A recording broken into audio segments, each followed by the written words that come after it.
Sikangai na Israel, sikangai na Sanjolari, sikangai na Netel, sikangai na Pambola, sikangai na Sanjolari. Aloba motule masia motema, na ingi na Israel, sikangai na Sanjolari. Masianga, esa zete ya kiyo, nafanda na punya. Muna yo masianga, esa la mopanga mune, na kweisa satana. Matenge tabakisa famasi, yobiko epesa mite, kumona Yesu dilikia. Amen. Nakupa ibota na dikite, nakupa famina dikite, nadiki nakumona Yesu. Nakupa ibota na dikite, nakupa noko na dikite, nadiki nakumona Yesu. Sengoe. Kimia. Ah, koyemba ka nzamba peso likamo. So to luka koyemba. Nana mona na yemba bien me batu bazo bisangai te ozo yemba bien te. Bon, problème pesate. Alors, le lot tozali le 7 février 2020. Mi pa inyo so bozwami ezala na butu to na moi to pesi bino mbote. Biso tozali Anglo Congo, tozali mongongo oyo ezali koya koloba makambo ya Congo, koanalyze yango, koluka ko comprendre, pe mingi koloba nini koko salama pe kosukisa na kobenga bato basambela. Parce que Congo ezali mboko etondi bato bazali kondima nzambe. Na ba point fort na biso na ba faiblesse na biso, nous devons reconnaître une chose, que mboka wana ezo tenir plus ou moins par la grâce de Dieu. Ba prédiction mingi salamaki, ba prophétie mingi pe salamaki, que ezo panzana tout ça, mais miraculeusement ce pays-là tient. Mais ne tient pas encore na lolenge tolingi. Mais toujours reconnaître que lolenge yango ezali na lusungi ya Nzambe ekoki kotelema po ezali mboka oyo ezali na kita ebele oyo bato nyonso bazali ko reconnaître que aucun autre pays sur la terre a été doté de ressources naturelles comme la RDC. Liboso na bango kanisaka ba Congolais toloba bango kaka po tolingi mboka na biso mingi banini, à une sorte de patriotisme exagéré, chauvinisme même. Mais, comme si on a occupé penza mondele moko ya Zimbabwe, faire rhodésien. A longwa, a comment on va dans mboko nazali, a zampaka, singa lobi, ah yo uti mboka nini, gabi no, na uti Congo, alobi Congo, Brazzaville bien Kinshasa, na bi Kinshasa, alobi, oh, le pays le plus riche de la planète. Nabi wa, nabi makamu nezo babi oui, nabi nga na ebi Congo, na kenda Katanga, na kenda Kinshasa, j'étais ami de Tchombe. Alobi, il n'y a aucun autre pays sur la terre où ils ont la richesse locale à Congo. So voyez bagate na ebisio. Alors, après Bamboula, na mondele muso ebisi ngango. Tito komo Congo, finalement j'ai dit mais c'est vrai. Eza solo ezali ka te poto lingi mboka na biso ne toloba kango mais mingi ezali ya solo parce que tout na bala mboka na bango ba ya ko flatter biso te. J'ai un ami géologue. Tokutana na yawa na mois de novembre passé, kutune na zolo baboye azali na kuna na Cape Town na réunion ya Indaba esika ba compagnie minière, na ba investisseur, ba gouvernement, premier ministre de la chose de la qui est représenté Mokonzi Mboka Félix Antoine Tshisekedi.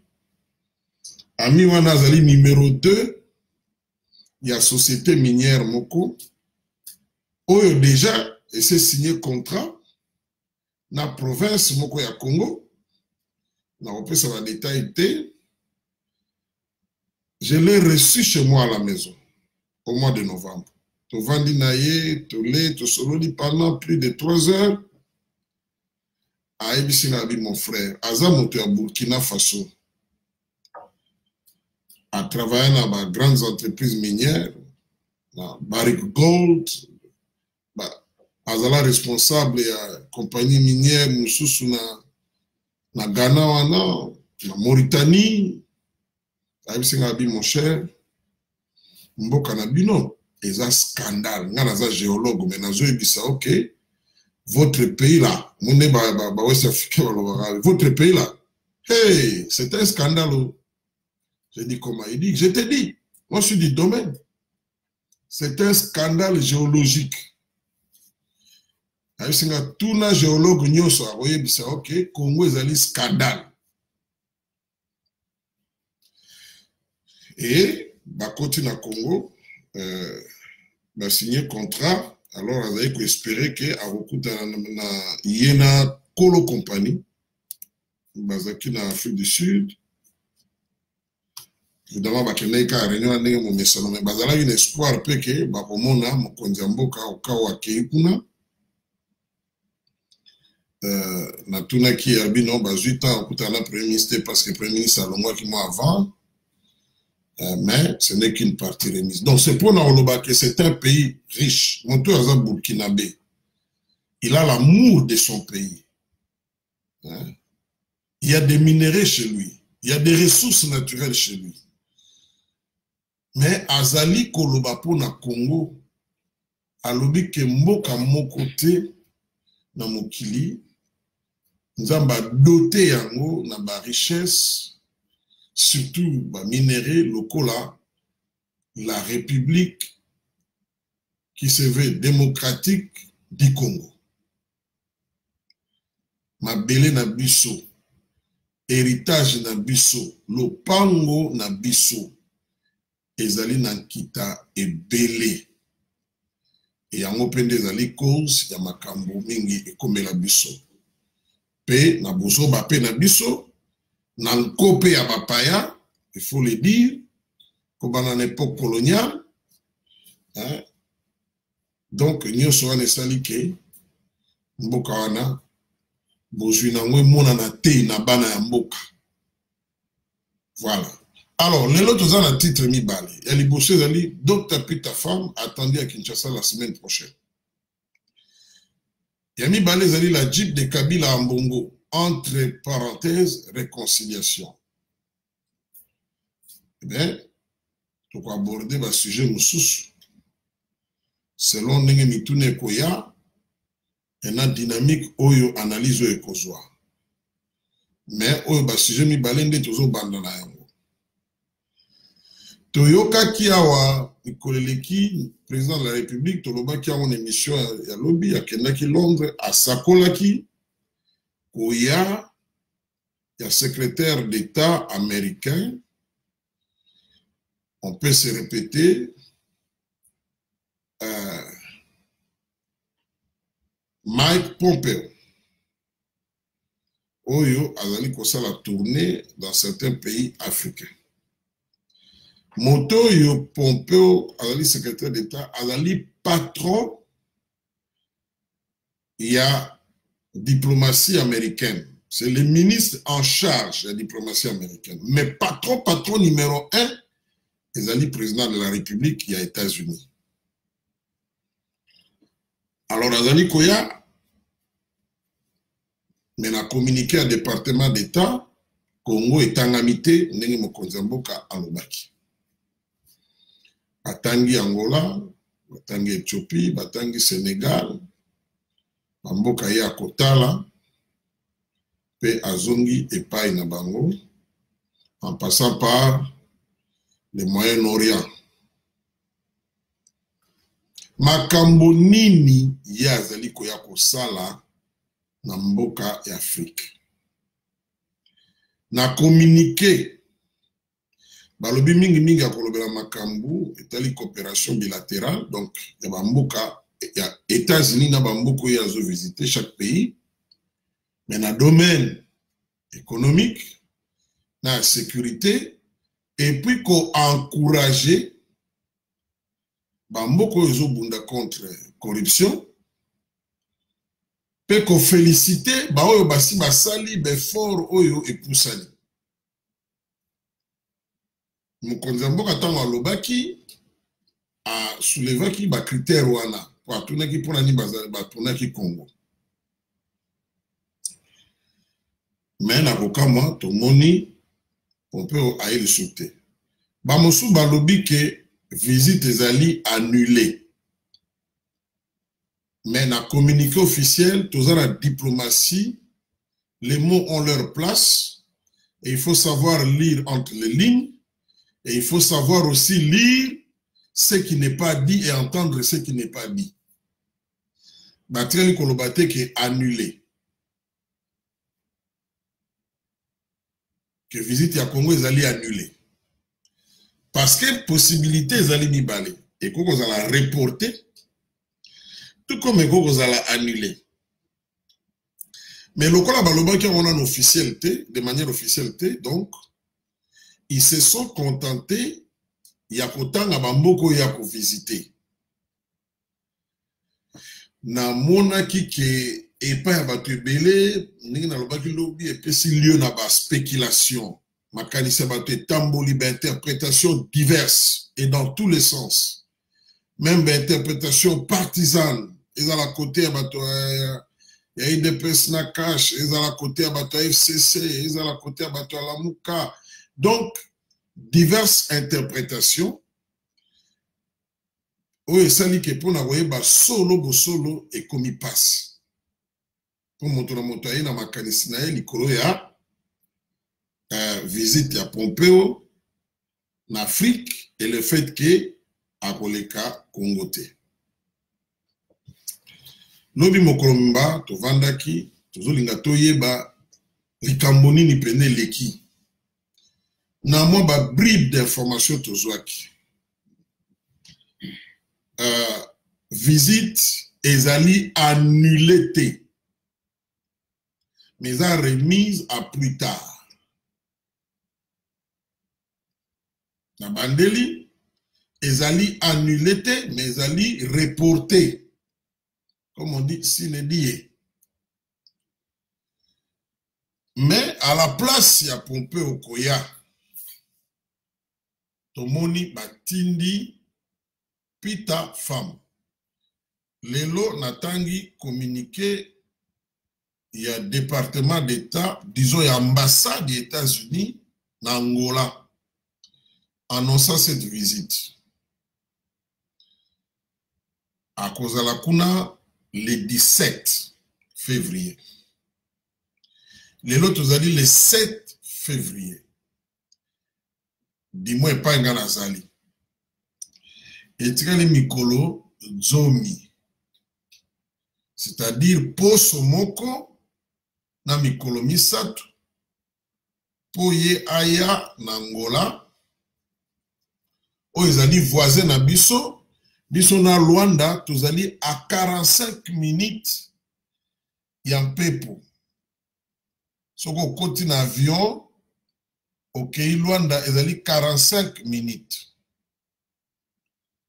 Donc, à kozala, pembeni na Kinshasa, koleka moto azali na Lubumbashi. Koleka moto azali na Goma.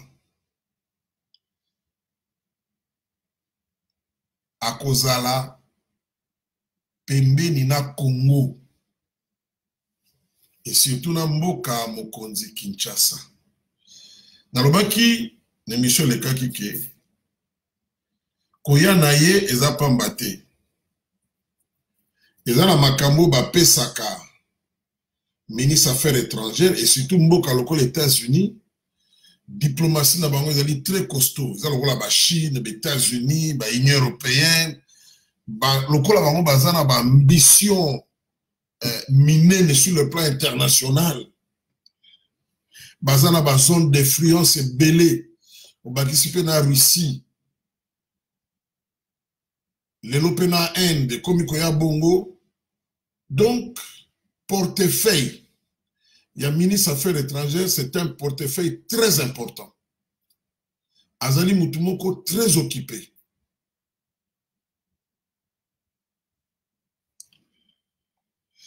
Pour naye koya na mboka moko, c'est-à-dire que l'importance moko ezali stratégique na mboka wana. Mais nesika ya ba annoncer que Dr Peter Pham azokoma Kinshasa la semaine prochaine. Peter Pham azali nani? Peter Pham azali envoyé spécial ya États-Unis na région ya Grand Lac, laquelle région RDC azali ko faire partie, sinon c'est le pays membre le plus important en termes de démographie, en termes d'économie, en termes même géostratégiques. C'est le pays le plus important, même en termes, il y a ce qu'on appelle climate change, il y a changement de climat. Alors, mais c'est aussi un pays important. Pourquoi? Parce que ils ont intéressé pour le pays où on a Congo, ils ont une stabilité. Na mekaki kozongela émission moko ya liboso interview à salaki na la Voix de l'Amérique sur mosala na ye. Il y a liboso na li ko faire remarquer ce que boki na diplomatie balobi envoyé spécial. Parce que bazana ambassadeur azana Congo. Mike Hammer ami pesa kombo ya nzita.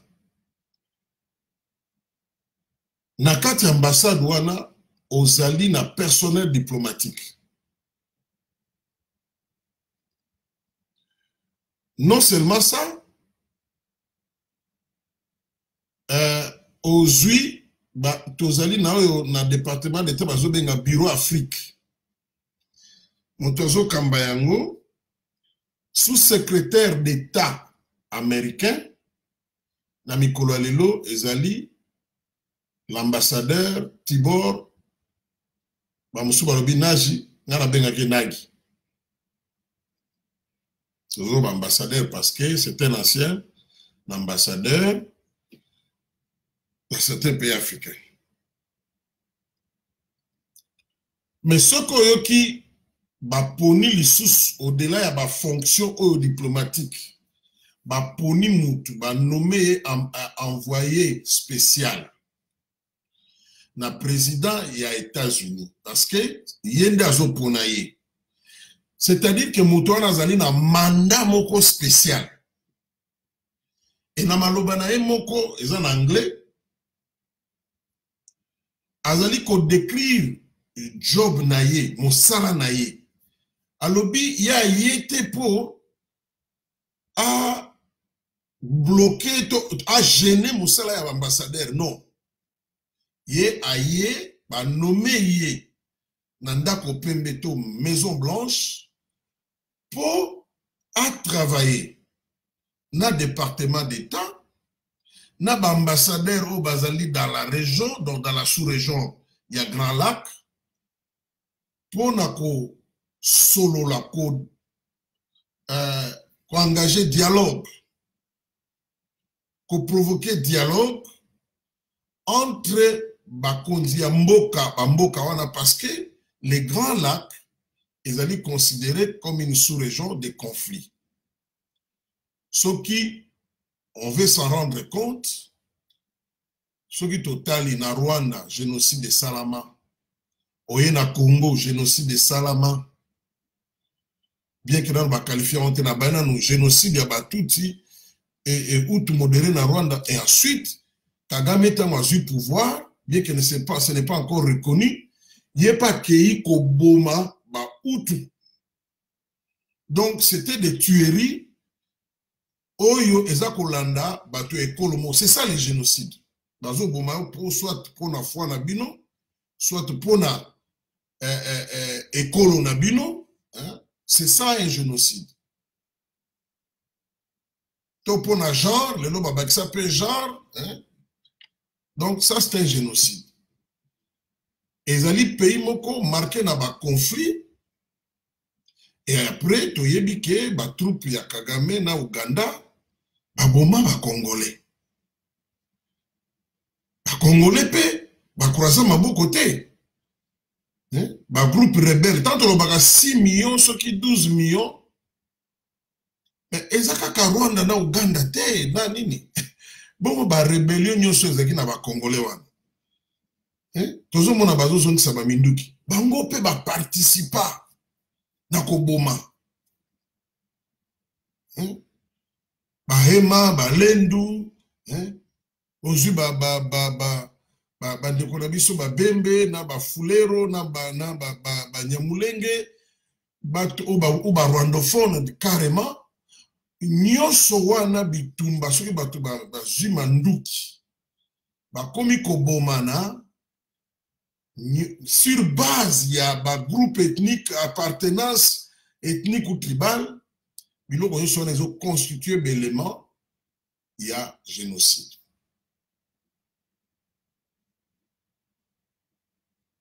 Mais n'alobi pas dans tous les cas. Il n'y a pas chaque conflit ethnique qui est génocide. Non. Le génocide, c'est planifié en avance. Et puis, il y a une rhétorique qui accompagne le conflit wana. Hein? Alors, Peter Femme, tant que je mon salaire dans lobby, voilà, on a travaillé dans la structure ezali déjà. Pour nini, Moussala n'est concerné nina. A lobby, stabilité d'abord. Paix na stabilité. Na bandeli paix na stabilité. Déplacement massif. Il y a la population suite à conflit. Ba épidémie lokola ba Ebola. Tant on a ça l'interview yo, tozali na 2000 na décembre. Le 7 décembre 2018. Mais à lobby, na musala, na kotia boyo kamenazo résumé pour to gagner temps. Na musala ba pesiye priorité. Ils allaient dicter dans l'événement. Et l'événement de ce moment-là, c'était l'élection Salama na Congo de manière pacifique. C'est-à-dire transfert de pouvoir. Et à la pacifique.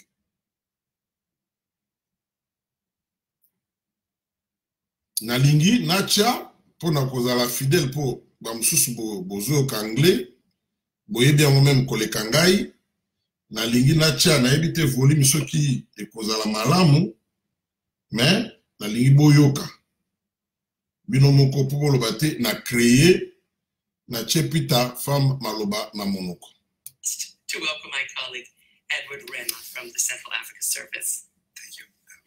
Peter Pham, how do you see your mandate as Special Envoy to the Great Lakes region of Africa? What are the major challenges the region faces? Let me first say something about my mandate. My job is not to usurp the role that is carried out every day with extraordinary professionalism and dedication by our ambassadors in the various capitals of the region and working under them the career foreign service officers. My job is to take a broader look at the region because this is an area where nothing ever stays where it starts. Whether it be conflict, whether it be disease, whether it be population flows, spill over borders, and create everything is cross-border.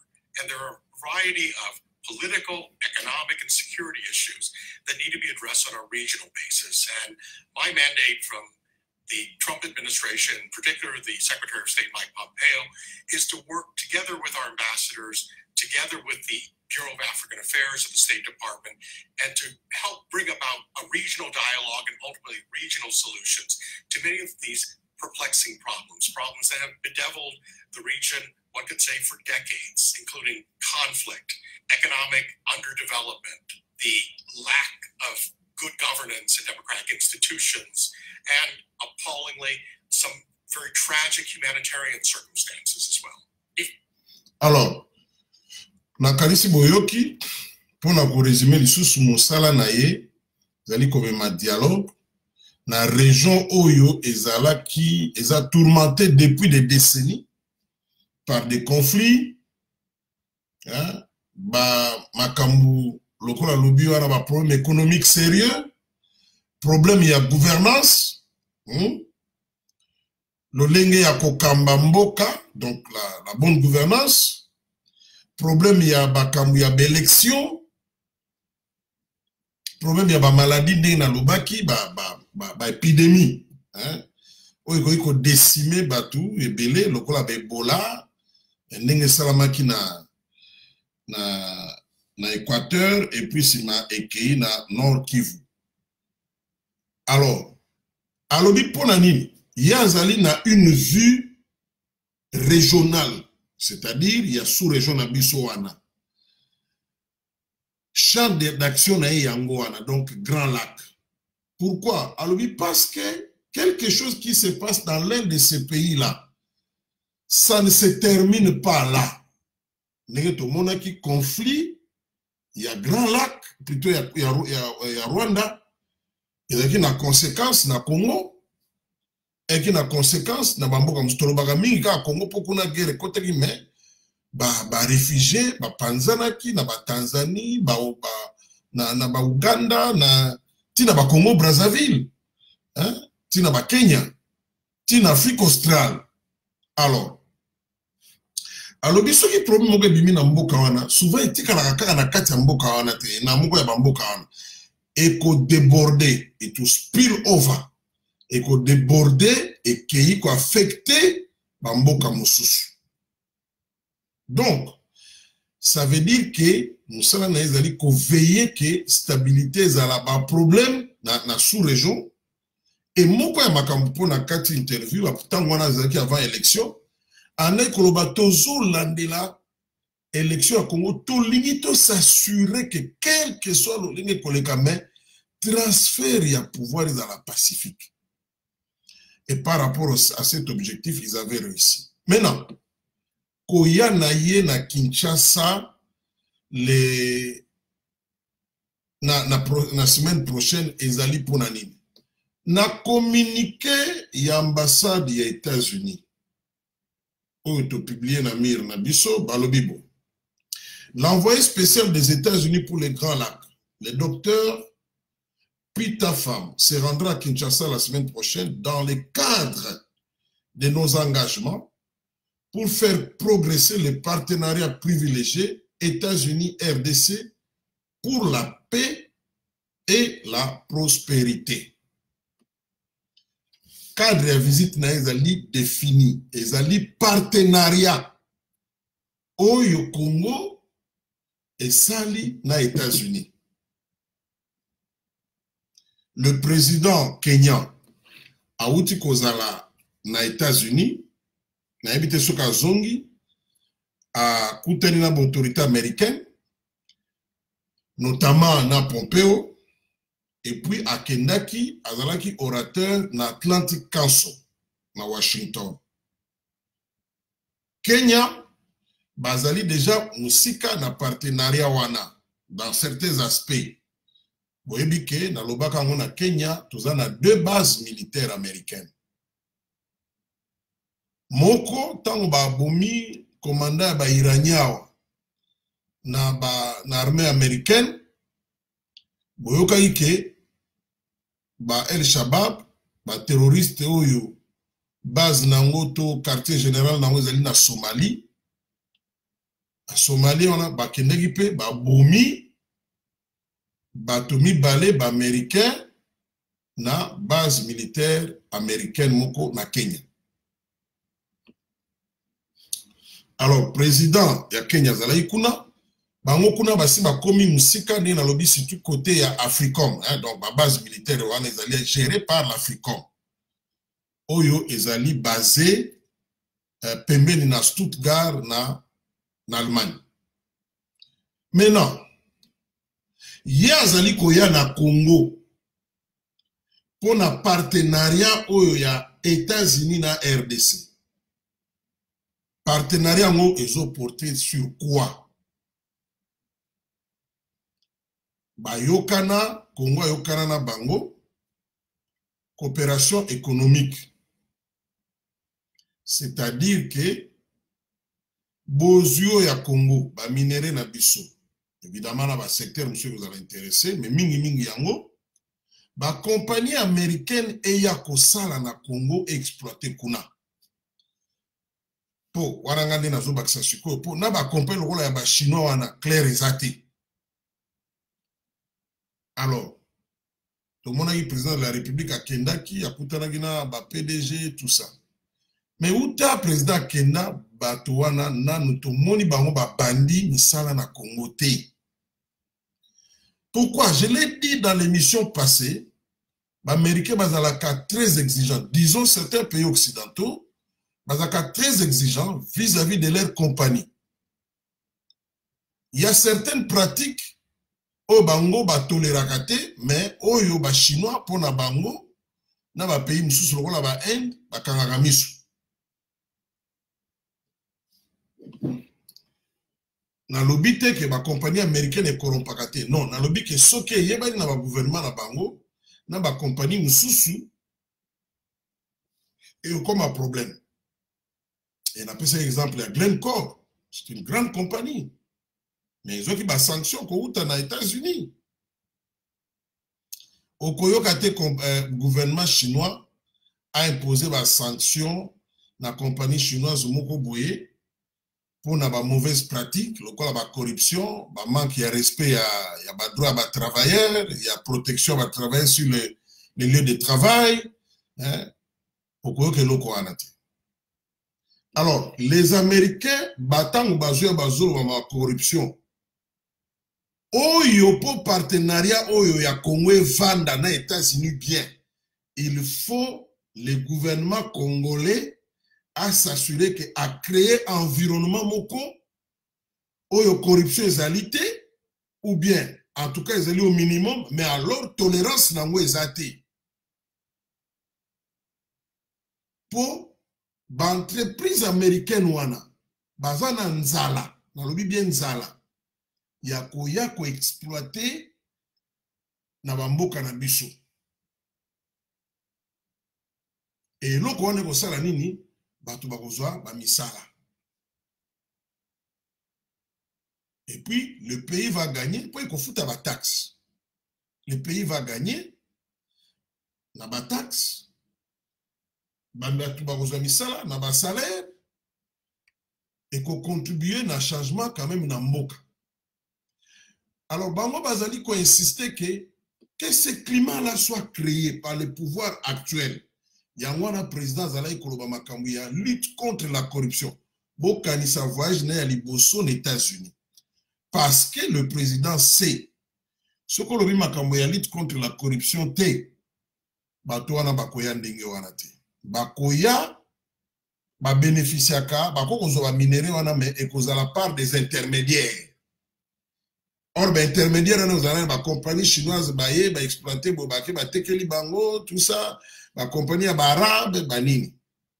Mais bango mo balimba tia makolo, na mboka Congo. Malamu ya ba compagnie lokola ya ba américain wana, ba occidentaux, baza parfaité. Mais malamu na bango soki ba yé. Tout le monde a dans le passé, tout ça qui na compagnie lokola la goudi ils sont américains tous qui na GM donc General Motors ils sont américains na pillage et loko ma bewe comme la Congo koleka sous règne Mobutu ils qui pillage parce que là ba bomande et moi tissu économique et tikalaki na pillage babomaka ba compagnie wana. Alors, il faut président pe ça va garantie. Il y a sécurité na il y a espace oyo batwana tamba kuya bazala teo pesa kanyaka boy non. Moi qui vous parle, nga on a zo bisabino. Na bisabino histoire moko lobby. Mais ngai na kutana na Mundele un ami. Ça fait à taba 6 ans, 7 ans. Non, même plus. C'était dans 2000, c'était en 2008. 2008. Mundele wana azali na ebaka tenzo kaza professeur na université. Attends que ça makambu ya l'énergie, surtout l'énergie solaire assez spécialisée.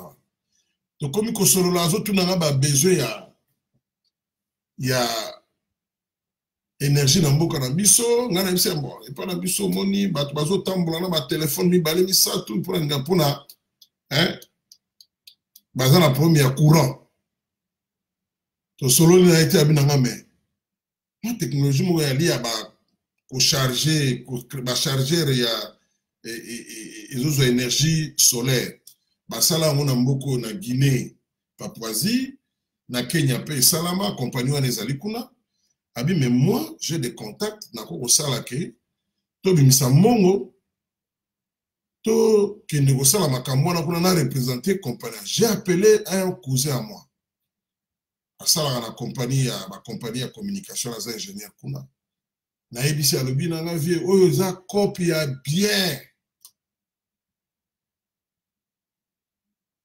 Parce que téléphone cellulaire est un aboumi. To solo na Mundele na abengi ndeko na ye alaki na pays mususu alobi c'est une bonne idée ba ke ko solo na banque et puis na senga ka tunaki ngabo size ya market donc la taille du marché bon loko na kina ba données penate chiffré na tuni cousin na ngabi na kolukela tuni ba collègue na ba compagnie musu ba pesier la clientèle à travers le pays ba nombre ya abonnés ba tindelanga donné na pesi ngabi wow et puis ba laxi ndenge nini ezo et ko continuer ko croître ele ka mikolobo Mundele benga ozana nda na apembe na ndaka bimbo na zo epana ayoana ayisinga me yo tikel ko yipsa ngati ke mboka na bino est un des pays les plus corrompus na planète.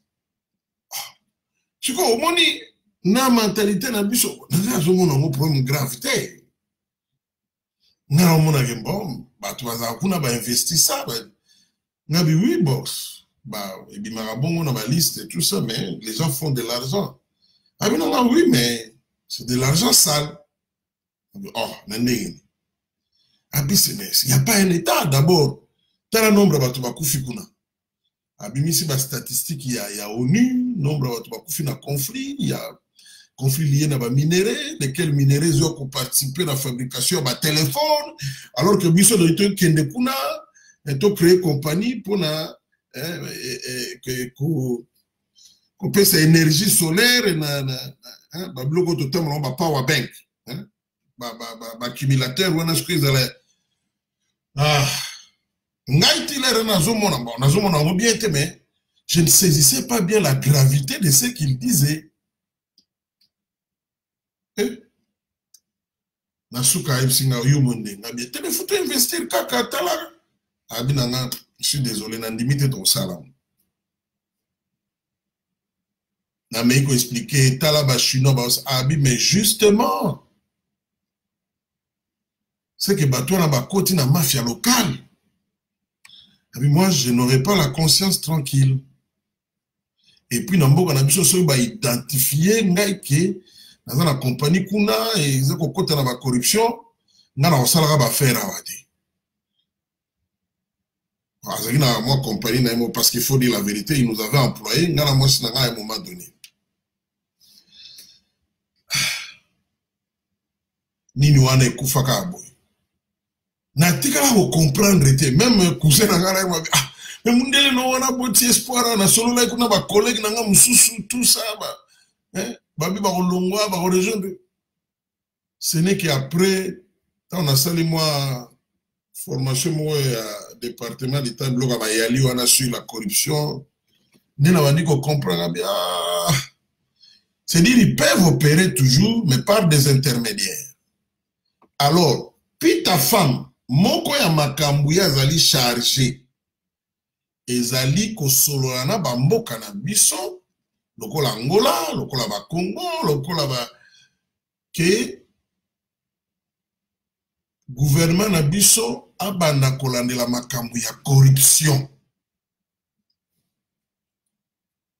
Lokola ya zo ya c'est que lisolo anana misilité na Congo.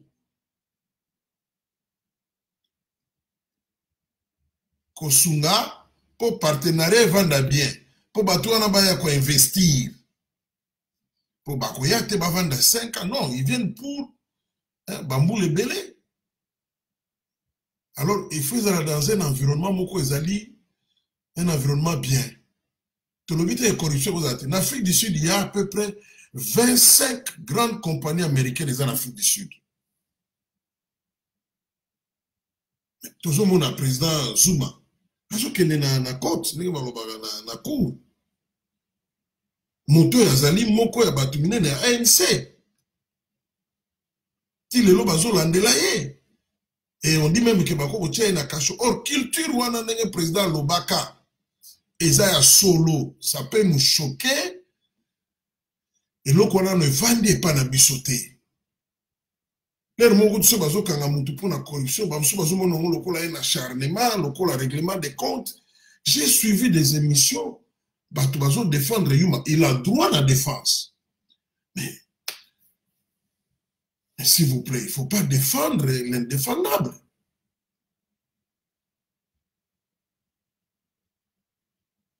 Mbongo ya jekamine booming et salami na cobalt na cuivre. Et kenda wapi po budget na biso le ka 10 milliards te. Tangu ya matata ponyo bateka minere lokola nguba. Eleki e battre record ya tangu ya Mobutu.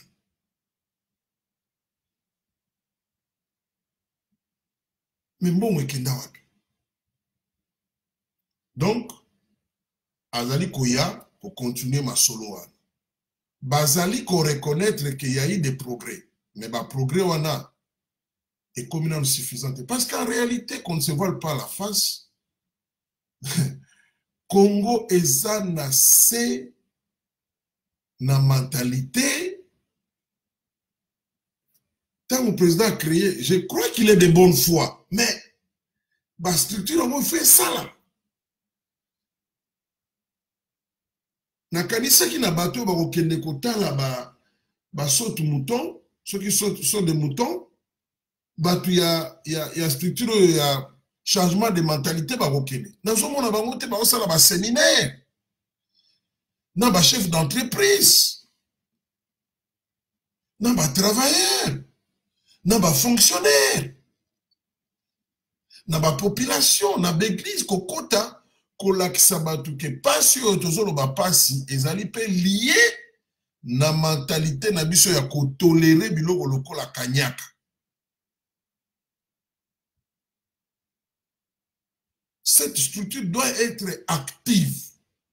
Na baoyo bazwa ngolu ya kozala na accès pa ya mokonzi, il faut batu wana basala musala.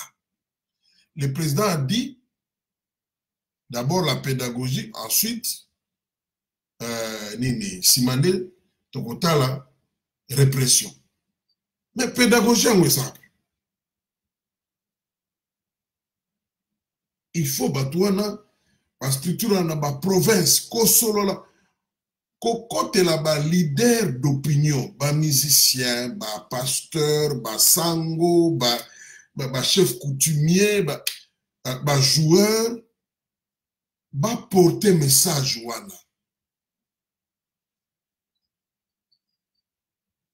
Batuba comme soki ba corrompre azo kasoni et banana nous que on se gêne avant même l'état kangayo.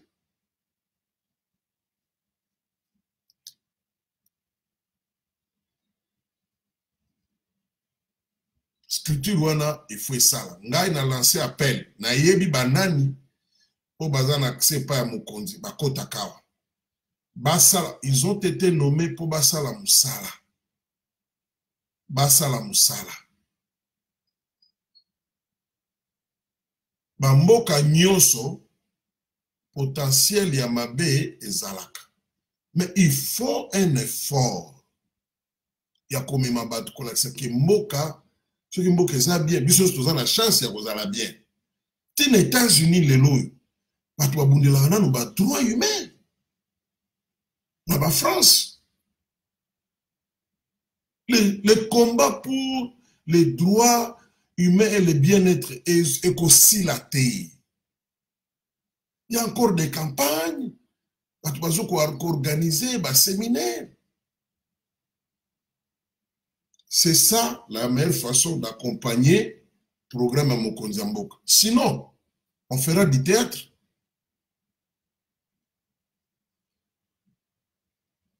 Ce ne sont pas les concepts qui manquent dans ces pays-là. Ce ne sont pas les visions et les, je ne sais pas, les idées. Bah, ou t'attends Mobutu po nde mokonzi nga na mingi na vie na ngai. Ou t'attends Mobutu ti lelo. Mais des beaux discours.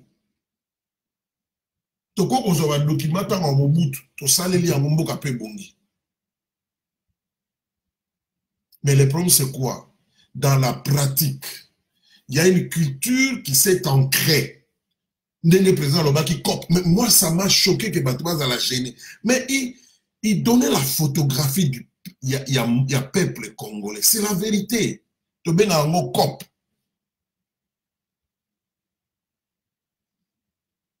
Et ça ne nous choque pas. Il a dit. Mais il avait dit il faut combattre cela.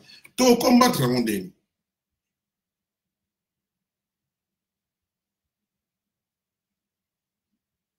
L'église, il fallait se consacrer dans Makambouane. Parfois, tous les pour la démocratie. Mais l'histoire montre, l'histoire de notre temps, la réalité de notre temps montre que certains pays ont la démocratie. Mais la corruption est intolérable. Aux yeux de la Chine, démocratie est athée. Mais ce qu'on met qui corruption, bah, quand tu es moutou, ok, prison. Donc, pour que soto banga mbongo ya l'État, il faut que commandant un démocrate.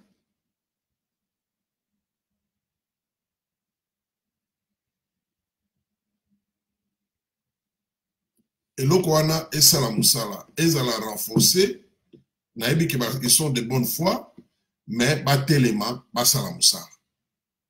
Puis ta femme a couillé probablement Kosolana président, dossier à l'Olengewan.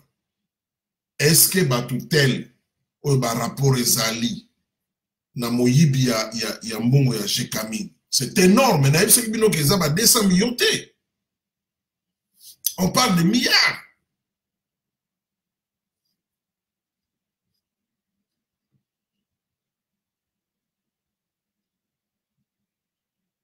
Est-ce que ba mesure ezwami pour que ces choses-là ne se répètent pas?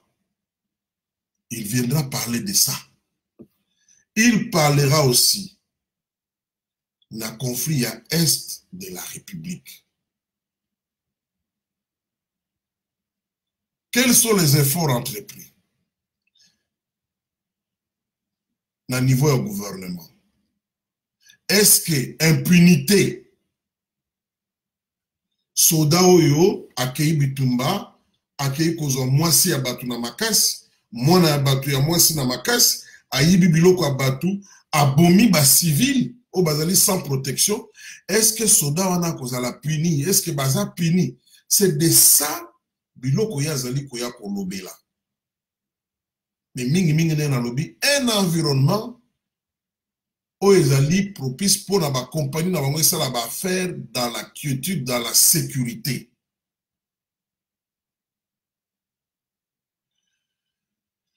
Et à kolobela pe boyokani oyo Congo eza nango na ba pays à sous-région ya Grand Lac, parce qu'il y est envoyé spécial mosala nae ezali par rapport à une situation donnée.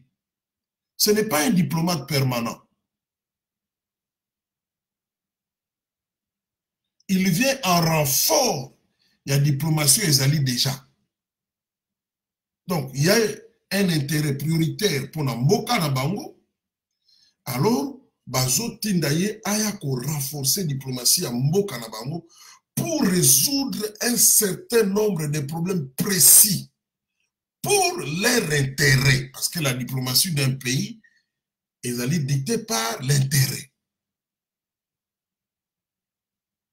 Et bisopé, tant que toujours sur la bango, toujours que l'intérêt, à tout le monde qui est bon, bisopé to gagner, les balobaka win-win, gagnant-gagnant.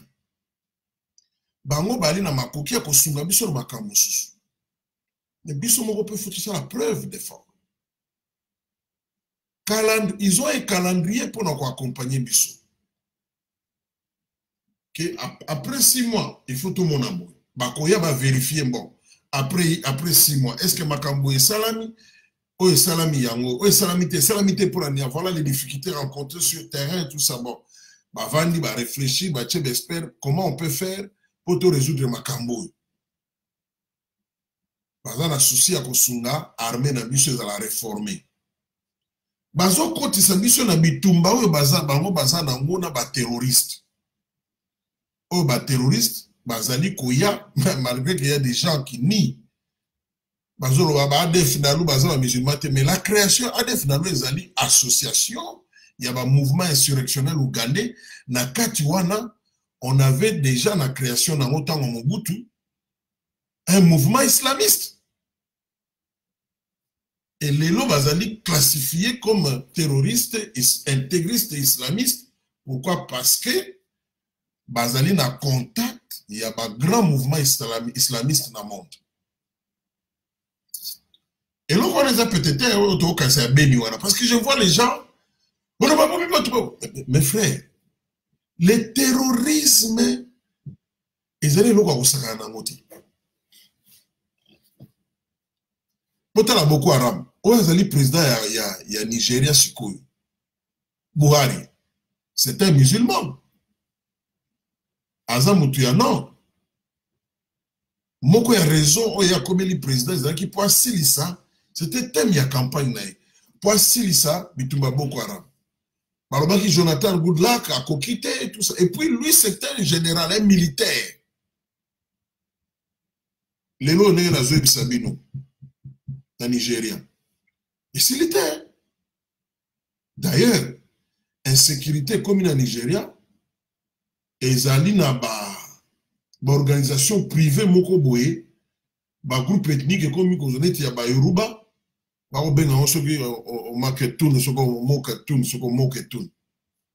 Pourquoi? Parce qu'il y a un déficit sécuritaire. Kolonga soki na province moko comme na Abuja. Mais c'est un calvaire.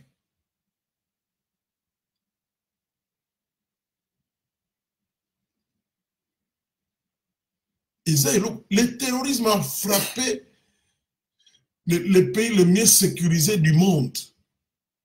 Les États-Unis, en plein grande ville locale, à New York, dans ma place, dans ma bêta, dans Washington, dans ma bêta, dans ma Pentagone. Et ça, le pays européen, tout le batté. Tout ça, n'a moyen de renseignement à Bangote. Tout ça, n'a moyen militaire local à Bangote. Donc, bazali koya kolobela biloko wana na président de la République. Bon, na niveau ya ba partisans, bazo ah non, tu perds le soutien aux États-Unis. Non, non. Les gens se trompent. Les choses ne sont pas si simples ni ba okanis. Le soutien des États-Unis est là. Mais il faut la partie Congo pour accélérer ma campagne. Et puis, ce n'est pas un problème individuel. Tous en attendant, s'il y a comme on Moutumoko. C'est un problème État libre congolais, nous en particulier d'institutions.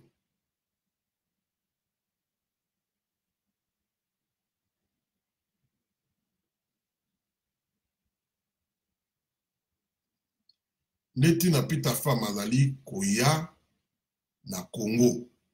Ba makambu ya ba Hezbollah, ba makambu ba blanchiment ya ba mbongo, hein? Ya corruption, biloko wana nde oyo Congo azali engagé na États-Unis pour na combattre le nouveau gouvernement du mois. Alors azali koya kosolo mbala suka yaki na Congo. Parlons de la sécurité à l'est de la République. Alobakini. Abi bango États-Unis bazali inquiet que certains généraux attendez bakombo. Oto benga tango fort général Numbi na mosuna bosani kombo abi batouana il faut pas bazala na chaîne ya commandement. Parce que bango bazali na ba information na ba rapport eza bango hein que batouana bako faciliter faire conflicter baza impliqué na ba violation ya baza impliqué na ba violation ya droit de l'homme na ba tuerie na ba trafic ya ba minéraux hein? Il a dit quand un diplomate commence à dire ouvertement comme ça il sortait de l'audience. Donc, Azali ko pointé Batouana. Il revient, et ce n'est pas une tâche facile, mais il revient au gouvernement actuel, sous la conduite de son Excellence, président Félix Antoine Tshisekedi, de trouver une solution. Soit ces gens-là vont prouver que va changer, soit alors, soit Basalimbeba, Bazala puni. Parce que la plus grande maladie en Boga, depuis un certain temps, c'est l'impunité. Motoazo sala likambazo banga teke, lobi ako kende boloko. Ako kozo etumu. C'est ça le mal. Et ça projette une très mauvaise image, Yamboka, à l'extérieur. Et le président fait un effort, c'est vrai. Abimisi Mboka na isolement au Kabila Tchèque. Visite, il y a président de la République d'Allemagne. Nana Mboka na Zame. Vous savez, toujours l'Allemagne est dans un pays très sérieux. Nous l'avons qui est image wana nazaki en Indonésie. En Indonésie, on a eu Makamboa. Il y a à peine 2 semaines. Na Singapour, bayebi Makamboa. Donc, et puis si, et ça le coup là, moi c'est abimi sous une nouvelle image, abimi sous kitoko. Il faut qu'on maintienne en soi, bah eba kuta na katike, beauté autolaxi libanda wana, qui na kati y a un reflet, y a beauté wana. Sinon, eko comme un vernis ya pamba.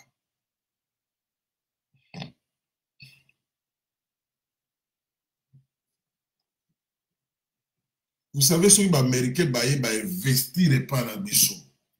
Ba che mi solo na bango, ba équipement na bango. Qu'on le veuille ou pas, ils vont veiller sur la sécurité de notre pays. Parce que l'intérêt na bango ezawana. Jusque là ba minéraux ezana ba intérêt na biso, bango baza intéressé na yango. Mais ceux qui bango ba memi sikoyo ba izine na bango ba tiango wana na Congo. Olinga te et comme sikoyo ke intérêt na bango ezali wana bakosala ke armée na biso za la makasi, police na biso za la makasi. Tant que na ba General Motors kala. Tala ba auto to benga ba mobile. Bazai kolata nini? Bazota mwana mituka ngana mona wana tozoyeba te. Na mona ba mituka ya ba américain ba mobile so bazolata lokola ba américain l'air wana mituka ya sika ya occasion te wana tozo bate mboka nzoka eza bien e bando kufa maleme ti to mona policier azolata teni ya konzuluka hein ya o basi babenga ka kizoba kote alati mususu kote mususu.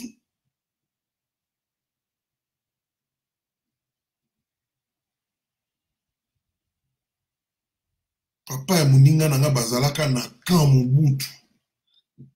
Mais il faut mon abana santé, bana basoda bazalaka nangola Rwanda.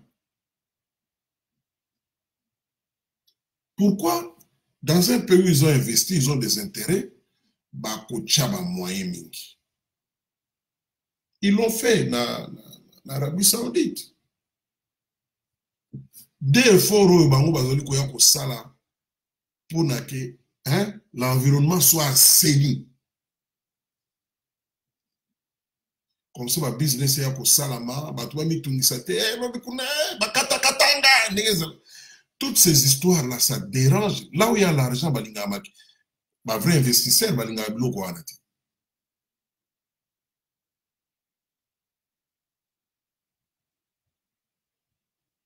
Des locaux américains, bazali koluka.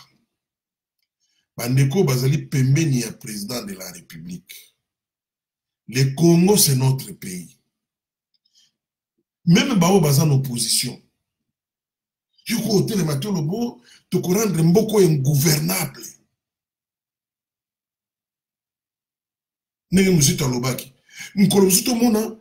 Oyo mutu ceux qui chadari, oyo ceux qui les cambo comme les yuma. Nous allons déstabiliser le pays. Ah! Kakamboka. En tout cas. Bino chantage kaka na mboka.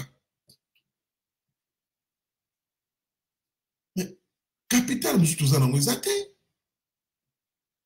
dans tous les pays, il y a des problèmes, il y a des crises économiques. Mais on ne menace pas les pays pour ça. Ça, l'opposition, critiquer le président de la République, critiquer le gouvernement. D'ailleurs, eza po balamuka. Ngai makambo ya ba sotu mouton, ceux qui sont des moutons. N'aksana to benga rango sotu mouton. Ndenge vocabulaire to yebi ya moana. Mais aka so des moutons. Ngai makambo na zoloba ezali bien na sens mususu ezali po elamusa bana mboka pe elamusa mokonzi ya mboka. Quand un ami me racontait où il est na côté ya Masina kuna côté ya Kingasani babi Moupepe à Nzamalingi Congo. Moi je suis passé par là au mois de novembre. Au mois d'octobre, au mois de novembre, je suis passé par là. Embouteillage au wapi. Mais tala nenge nzambe asuri biso Moupepe, boum. Et ça mina butu. Batu ya na tongo, oh. Misala ese telema. Balandi la makambo. Pour une fois, wazo biso sérieux, biso ba Congolais. Et ali kambo ya moto moko te. Biloko aboyende futo sala pourquoi? Ba pays le États-Unis, ba on a besoin ba tuna ba sala business. Ba sala profit. Ba na besoin ba zo minerais stratégique. Pour l'avancement mboka na ba on na ba course bazanango, il y a ba grande puissance contre la Russie, la Chine, machin. So bino bozo organiser te. Ah ben, parce que so ba balkanisation bino botomboki.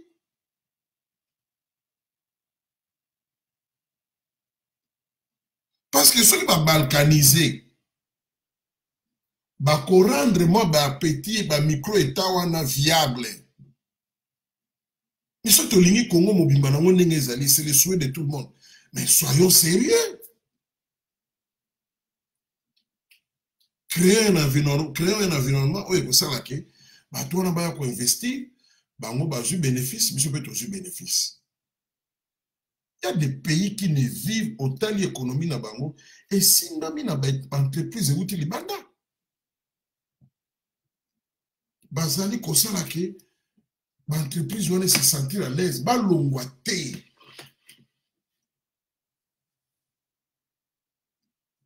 parce que les gens peuvent faire carrière là-bas basomi bandaku batangisi bana na bango toute leur vie j'ai camine mais les gens ont vécu de ça na ba mibawana na ba PLZ ba onatra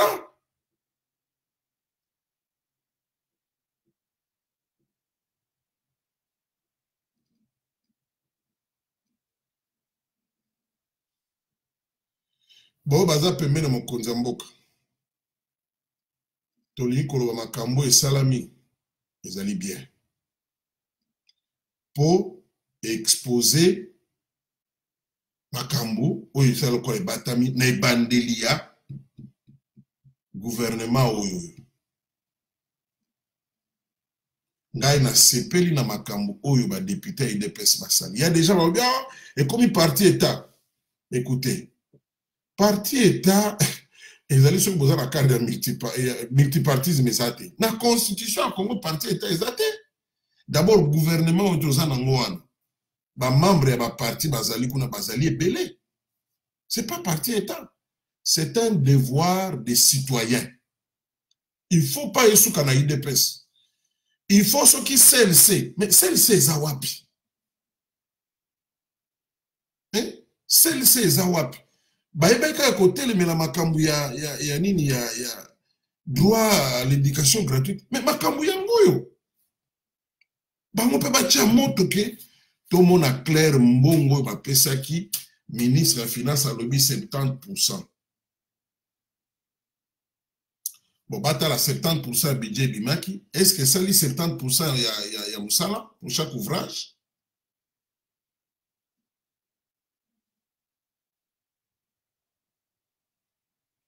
Na public, lobi na loba likambo ya sondage oyo esalama ba lobi ni 81% ba congolais ba yebike corruption est un impact négatif na vie na bango. Mais c'est-à-dire qu'on peut mobiliser ces pays autour de cette question. Parce qu'on a une très grande majorité de gens qui sont conscients que la corruption est un locomotive.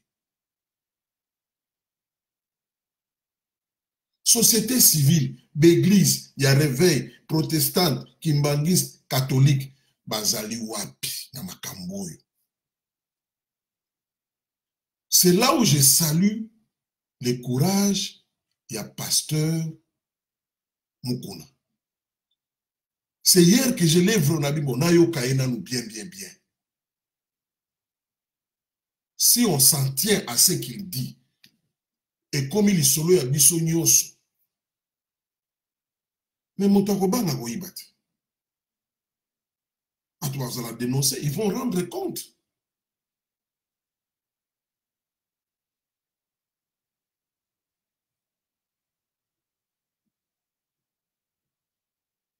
Nazo Bandelango, Chine est un pays démocratique. Mais en Chine, on ne joue pas avec la corruption.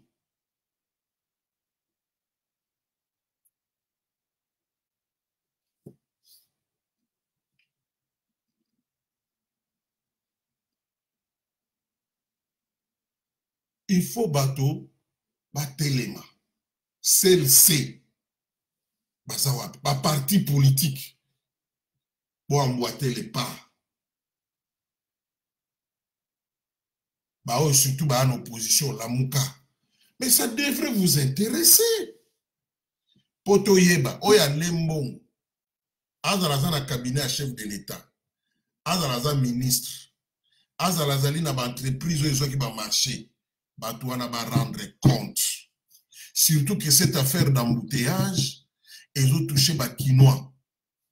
Ceux qui ont battu FCC, ceux qui ont battu ya cash. Batouana va rendre compte.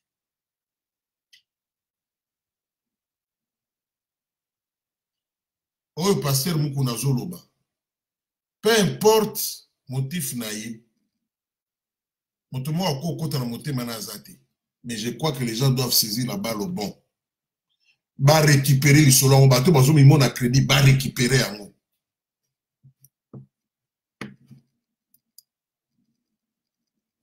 Comme ça, là, ils ont la partisanté. Parce que les lots qui ne sont pas, Maréchal Mobutu a tonga stade grâce à la coopération chinoise, stade où il y a martyr, Camagnola. Mobutu a koufati. Nous autres, d'ailleurs, les gens en Maroc. Mais stade où on est là.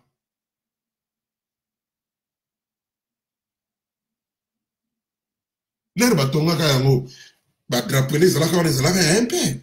Mais c'est un héritage national. Pour Maréchal, Césali, ça n'a rien à voir avec un parti. Ça n'a rien à voir même avec un individu. Eza biloko ezotikala na mboka. Parti koko zala ebungi, moto wana koko leka, mais biloko wana etikali. Pour l'utilité publique pendant bamboule ebele.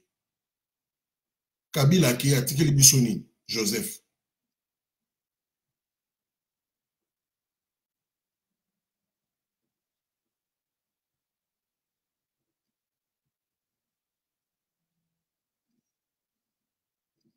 Donc, ezali makambo bato ba appuyer. Peut encourager ceux qui me connaissent ça, encourager que non, biloko aboende za bien. Parce que akokene nango na ndaku na ete. Et que la famille na été. Attention que je l'ai mon glorieux lelo. Mais kotikala. Nga so na talista de martyrs. Les romans na makasi na zona bi oui. Mobutu na malamu na mabe na ye atikela biso eloko. Nazota un match dans un pays étranger en Afrique australe. Afrique d'ici les hommes étaient contre Congo na martyr. Ah, Zimbabwe moi ah, vous avez un stade qui tourne boy.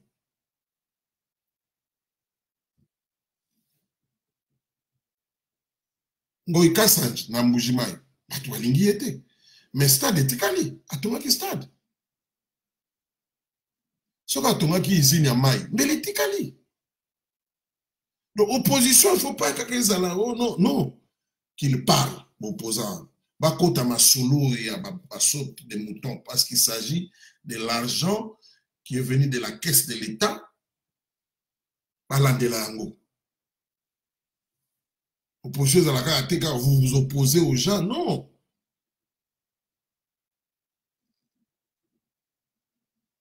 Bah, tu vas avoir sanction.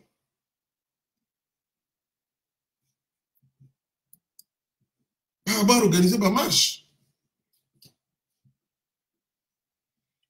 Ndeli Kambo, na ligne Koloba, Babilo Kouaran des Osalake, l'air mot américain, est-ce que volonté est ali? Parce que les discours c'est bien, mais il faut traduire ça dans bas acte. Bâti au premier dans mon Konzamboka, aux grâce à l'Obosani, même des gens qui ont vécu en Occident. Les gouvernements, tous en ont plein depuis toujours. Hein? Tu as diaspora. Ils sont dans les différents gouvernements. PDG, Banani. Donc, même si on a été exposé dans de bonnes choses après des années, oh, ceux qui moto ya outé ko boma garçon ya bateau azaï ko défendre ni polyclinique ceux qui doli makamso. Mais c'était un Congolais. Azan a nationalité canadienne. Il a vécu longtemps. Azan en Afrique du Sud après au Canada. Donc malgré que nous avons voyagé qui bon avant ni na mboka wana, c'est comme si on est imperméable na biloko et samalam.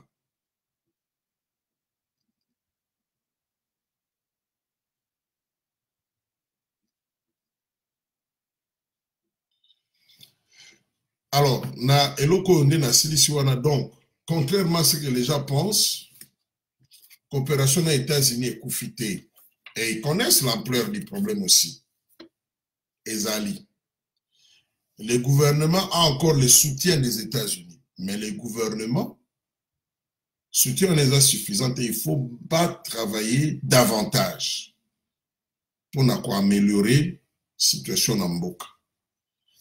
Avoir les États-Unis comme alliés, surtout dans le temps où il y a une donne internationale à l'élo, c'est un avantage. Pour profiter d'un repos. Et la donne peut changer dans 10, dans 20 ans. Imaginez si les maréchals ont tout à son âme.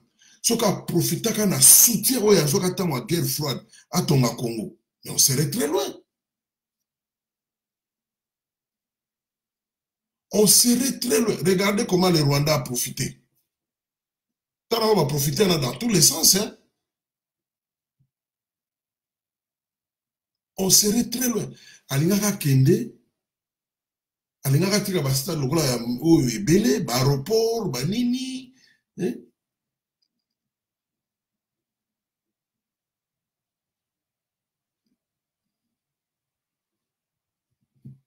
j'espère que malobo nayebi nga nayebi que bato nasi nakutana pe na bato ya présidence abia anglo congo mosusu kutu ministre moko je vous dis hein ministre moko anga kwesa ngai asotela ngai abionde anglo congo azondima te ti tanto komo solo ayoki mungongo na abia ya solo na moni kaka alobi dit on doit célébrer ça afungoli frigo na yale nga na melaka alcool te atie champagne na sali kaka geste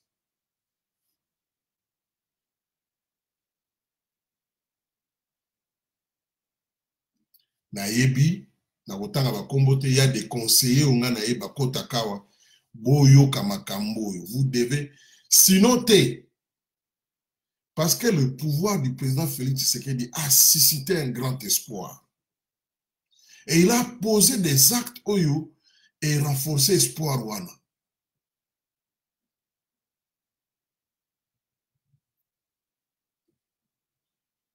soki totiki nayebi ke banguna bazali travail contre mais soki bato batelemi ces gens là bakobanga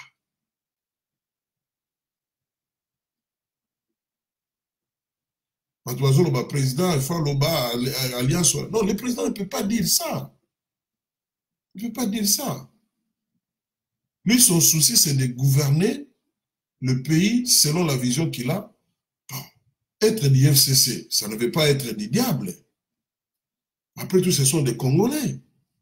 Mais ceux qui totiki bango pression ezalité, bakoza pression ko uta côté monsieur Olega Makasi, ils vont obéir na côté bazo s'initier bango ba lettre à démission de manière anticipative.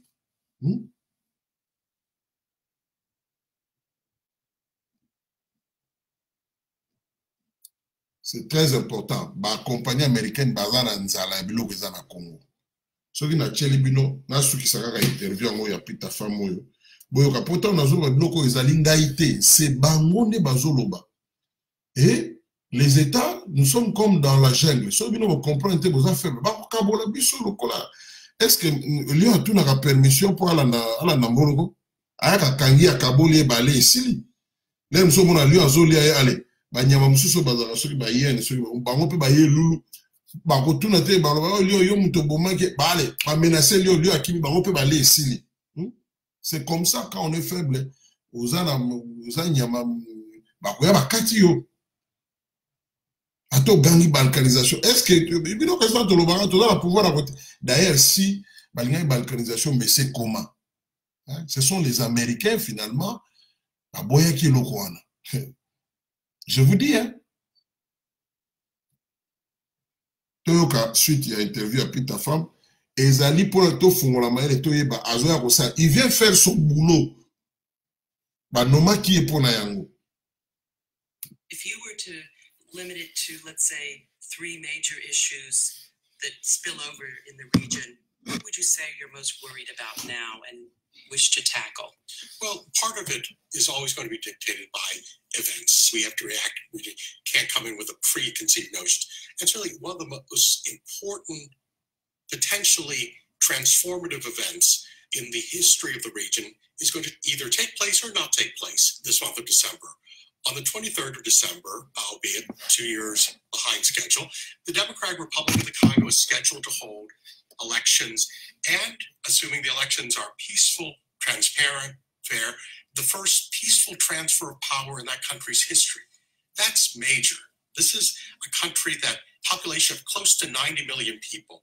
It has resources that are unimaginable in the wealth and importance of the world. Mineral deposits have estimated in the trillions of dollars. Products that are essential for our day-to-day life. Coltan, cobalt, things that power the world in which we live, the digital world in which we live.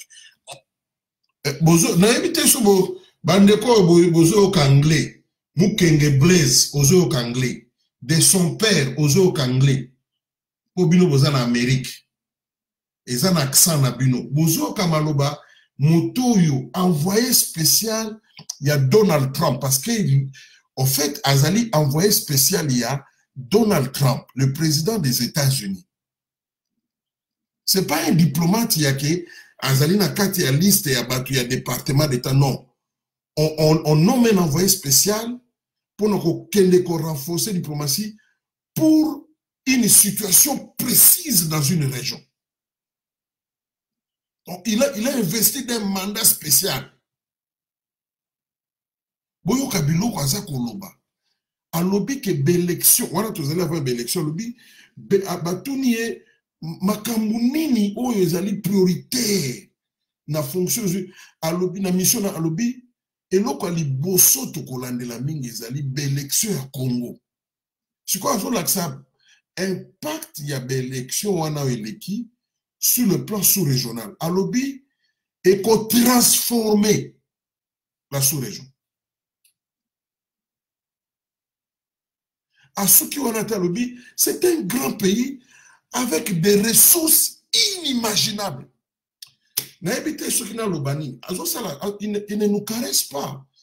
Il a un studio à la Voix de l'Amérique. Il est devant des journalistes avec des ressources inimaginables. Et puis à lobby, des ressources qui sont essentielles à notre vie quotidienne, dont toutes les puissances bazo luka.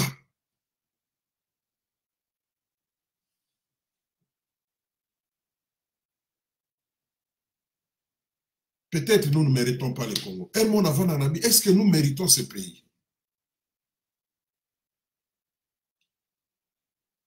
Nous sommes ici en 2018, le 7 décembre. Pour Nabango, c'était beaucoup. C'était l'objectif majeur, primordial. Transfert à pouvoir et ça la madala. Yango d'ailleurs justifié même ba glissement. Ils ont toléré le glissement car pour même Makabila Tito Kendenaye. Mobules les alaté transférés à la Pacifique. J'ai parlé avec un frère à moi. On dirait que tu as branché.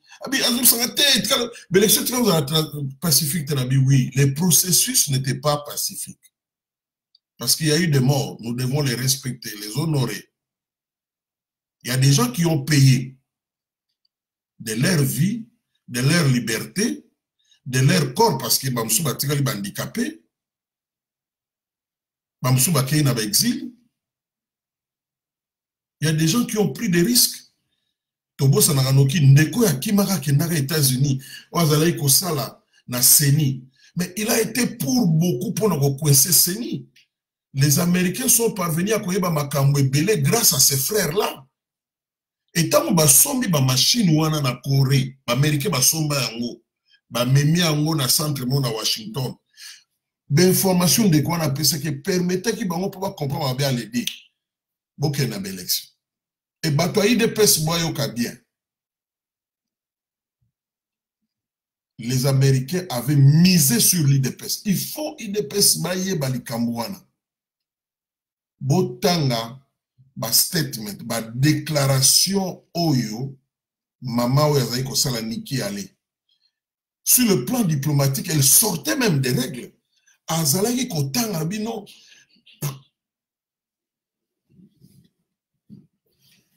Bon, Nayambi Mopaya, Fona 4. Je suis désolé.